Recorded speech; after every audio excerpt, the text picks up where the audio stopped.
My dear guys, welcome to our channel Sri Balaji Tutorial.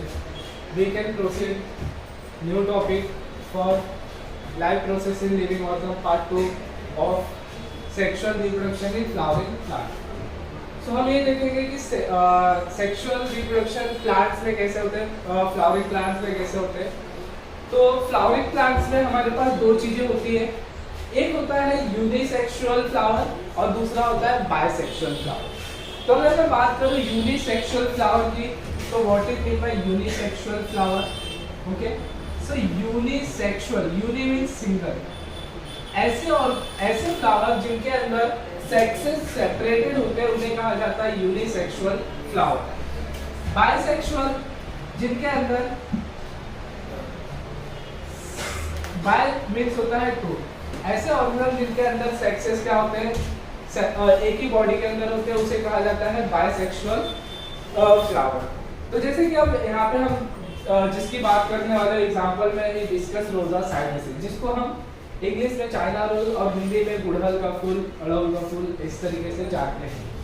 तो जैसे कि आप सभी को पता है, यहाँ पे ये जो गाइनोशियम पार्ट होता है ये फीमेल फ्लावरिंग प्लांट होता है. ये जो एंड्रोशियम होता है ये मेल फ्लावरिंग प्लांट होता है. तो आप सब जानते ही रहोगे. तो गाइनोशियम में तीन चीज आती है, स्टिग्मा, स्टाइल एंड ओवरी. तो stigma is a outer part, style is a mid part and ovary is a inner last part. Ovary के अंदर बहुत सारे ओव्यूल्स होते हैं और उस वो जो ओव्यूल्स होते हैं वो 7 सेल एंड 8 न्यूक्लियस से मिलके फॉर्म हुए होते हैं. 7 सेल एंड 8 न्यूक्लियस से बने होते हैं. तो इसमें गाइनोशियम एंड एंड्रोशियम ये दो के दोनों नेसेसरी पार्ट्स बोले जाते हैं फ्लावर के. Floral parts of necessary parts androecium and gynoecium. बाकी जितने भी कैनिक्स, कोरोला ये सब दिख रहे हैं आपको, ये सारे के सारे जो पार्ट्स होते हैं ये क्या होते हैं, एसेसरी. अगर हुए तो भी इट्स ओके, अगर नहीं हुआ तो भी ओके. तो एंड्रोशियम एंड गाइनोशियम को नेसेसरी क्यों बोला गया, क्योंकि इसका ये रीजन है क्योंकि ये आने वाली जनरेशन को क्या करते हैं, रिप्रोड्यूस करने का काम करते हैं. तो एंड्रोशियम में एंथर एंड फिलामेंट होते हैं. तो एंथर के अंदर मेल गैमेट बनता है जिसे कहा जाता है पोलन ग्रेन. तो जैसे कि यहाँ पर आप देख रहे हो ये आपका एंथर एंड फिलामेंट है. एंथर के अंदर बहुत सारे पोलन ग्रेन्स बन रहे हैं. ये पोलन ग्रेन्स क्या होते हैं, स्टिग्मा पर ट्रांसफर होते हैं. तो स्टिग्मा क्या करता है, सर्च करता है कि क्या यही मेरे जो पोलन ग्रेन्स है वो मेरे लिए कंपैटिबल है या नहीं. अगर कंपैटिबल है तो एक ट्यूब फॉर्म करते हैं जिसे कहा जाता है पोलन ट्यूब. ये पोलन ट्यूब ओवरी के अंदर जो ओव्यूल्स होते हैं उसके अंदर पहुंचते हैं और उसके अंदर पहुंचने के बाद ये जो सेल पोलन ग्रेन्स में जो मेल गैमेट होता है वो मेल गैमेट एक पोलर न्यूक्लियाई के साथ मेटिंग करते हैं और दूसरा एग सेल के साथ मेटिंग करते हैं. तो इस प्रोसेस को कहा जाता है डबल फर्टिलाइजेशन. तो डबल फर्टिलाइजेशन क्यों कहा जाता है, क्योंकि पोलन ग्रेन में से दो मेल गैमेट होते हैं. वो दो मेल गैमेट एक पोलर न्यूक्लियाई के साथ और दूसरे एग सेल, एक ही सेल के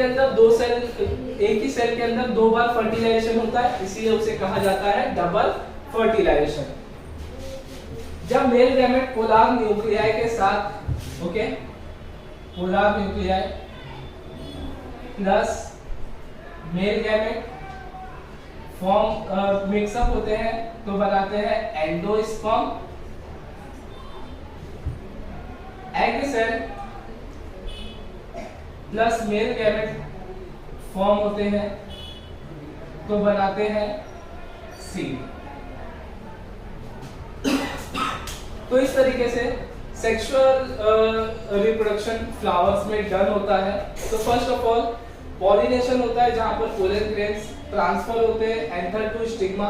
उस प्रोसेस को कहा जाता है पॉलिनेशन.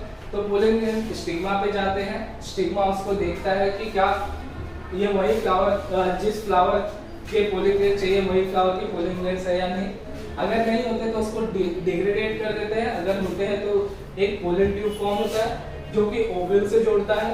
ओव्यूल्स में जो मेल गैमेट होता है पोलर न्यूक्लियाई और एक्सेल दोनों के साथ फ्यूजन करता है. तो इसे कहा जाता है डबल फर्टिलाइजेशन. जब पुलाव न्यूक्लिया और मेल गैमेट एक साथ फ्यूज होते हैं तो बनाते हैं एंडोस्पर्म, एग सेल और मेल गैमेट फॉर्म होते हैं तो बनाते हैं सीड। तो इस तरीके से हमारा जो सेक्सुअल रिप्रोडक्शन फ्लावरिंग प्लांट है ये हमारा डन होता है। इसी तरीके से अगर आपको और डाउट है, कुछ भी डाउट है तो हम और भी चीजें लेके आएंगे। Okay, thank you and subscribe my channel.